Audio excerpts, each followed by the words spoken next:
Karoçi, bu gün nə qədər pul işləmişəm bəs, onu bilmək üçün də mən Uber Black şoferiyəm. Özüm də Amerikada işləyirəm. Hər kəs soruşur ki, maşının nədir? Maşınım Lincoln Nautilus'dur. Niyə bu maşını seçmişəm? Bax. Pulunu bax, benzini vurmuşam dostlar. 616 mil getmişəm. 32 MPC 33 hətta demək olar. 1 galona yeyir. 33 mil, yəni ki mən 1 galona çəkirəm. 1 galonda 3,5 800-500 arası litrdir. 278'ini elektrik istifadə edib. İndi də mənə deyir ki, 17 mailımda var. Yəni ki mən 630 mil sürə bilərəm. Bu da 800 kilometrdən çoxdur. Amma bir dənə problem var. Benzinimiz çox bahadır. Təsəvvür edin ki, bugünkü gündə 4.65-ədir.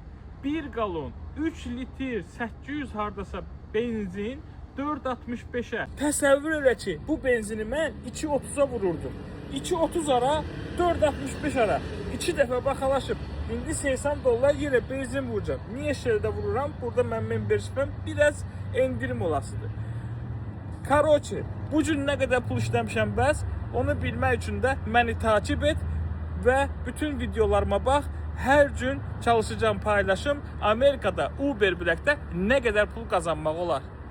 Deməli qardaş, mən hələlik Uber Black'a qoşula bilmirəm. Çünki nömrəm müvəqqəti nömrə, temporary nömrədir. Amma mən hələlik Lyft'in Black'ində işləyə bilirəm. Bir də ki, Uber komfortda işləyə bilirəm.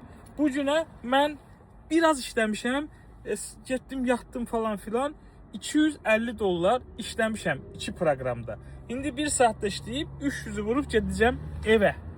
Tak işte uşaqlar, əgər Uber Black'də işləyirsənsə $500-600 işləyə bilərsən. Amma komfortda işləyirsənsə, o da bu maşında adamın hayfı gəlir, 300-400 işləyə bilərsən, 500 kimi işləsən. Öpürəm, özünüzə yaxşı baxın, takip atın. Hər şey, boy şey.